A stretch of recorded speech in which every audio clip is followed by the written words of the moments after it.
In a modern-day nursing home, an elderly man named Duke begins to read a love story from his notebook to a female fellow patient. The story begins in 1940. At a carnival in Seabrook Island, South Carolina, local country boy Noah Calhoun sees 17-year-old heiress Allie Hamilton for the first time and is immediately smitten. She continuously refuses his persistent advances until their well-meaning friends lure them together. They then get to know each other on a midnight walk through empty Seabrook. Noah and Allie spend an idyllic summer together. One night, a week before Allie is to leave town, she and Noah go up to an abandoned house called the Windsor Plantation. Noah tells her that he hopes to buy the house, and Allie makes him promise that the house will be white, with blue shutters, a walk-around porch, and a room that overlooks the creek so she can paint.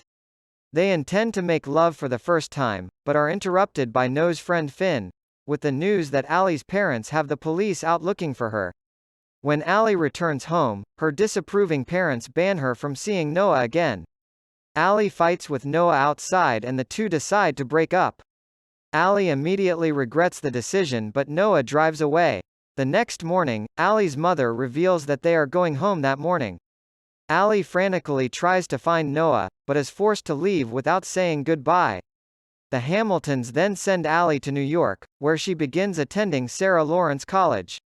Noah, devastated by his separation from Allie, writes her one letter a day for a year, only to get no reply as Allie's mother keeps the letters from her. Noah and Allie have no choice but to move on with their lives. Allie continues to attend school, while Noah and Finn enlist to fight in World War II. Finn is killed in battle. Allie becomes a nurse for wounded soldiers. There, she meets the wealthy Lon Hammond Jr., a well-connected young lawyer who is handsome, sophisticated, charming and comes from old Southern money. The two eventually become engaged, to the joy of Allie's parents, although Allie sees Noah's face when Lon asks her to marry him. When Noah returns home, he discovers his father has sold their home so that Noah can go ahead and buy the Windsor Plantation. While visiting Charleston to file some paperwork, Noah witnesses Allie and Lon kissing at a restaurant, causing Noah to go a little crazy, convincing himself that if he fixes up the house, Allie will come back to him. While trying on her wedding dress in the 1940s, Allie is startled to read about Noah completing the house in the style section of a Raleigh newspaper and faints. She visits Noah in Seabrook and he invites her to dinner, during which Allie tells Noah about her engagement.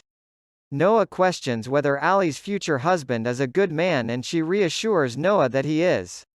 Later in the evening, Noah invites Allie to come back tomorrow. In the present, it is made clear that the elderly woman is Allie suffering from dementia, which has stolen her memories, and Duke is her husband.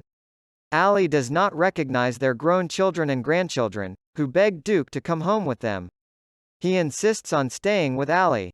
The next morning, Allie and Noah go rowing on a nearby lake and begin to reminisce about their summer together.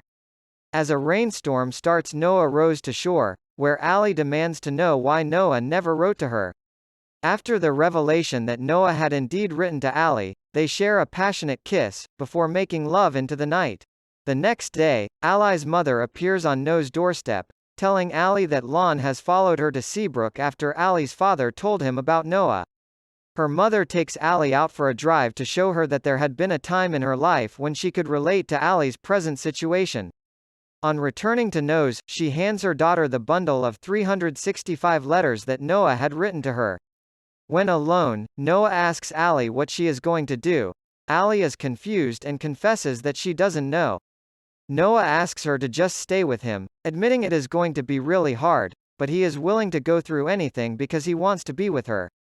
Confused as ever, Allie drives off. Allie drives to the hotel and confesses to Lon, who is angry but admits that he still loves her. He tells her that he does not want to convince his fiancée that she should be with him, but Allie tells him he does not have to, because she already knows she should be with him. The film goes back to the elderly couple, and Duke asks Allie whom she chose. She soon realizes the answer herself. Young Allie appears at Noah's doorstep, having left Lon at the hotel and chosen Noah. They embrace in reunion. Elderly Allie suddenly remembers her past before she and Noah, Duke joyfully spend a brief intimate moment together. After originally finding out about her illness, She had herself written their story in the notebook with the instructions for Noah to read this to me, and I'll come back to you. But soon Allie relapses, losing her memories of Noah yet again. She panics, and has to be sedated by the attending physician. This proves to be too difficult for Noah to watch and he breaks down. The next morning, Noah is found unconscious in bed and he is rushed to the hospital. He later returns to the nursing home's intensive care ward. He goes to Allie's room later that night, and Allie remembers again. The next morning, a nurse finds them in bed together, having both died peacefully holding each other's hands. The last scene shows a flock of birds flying away.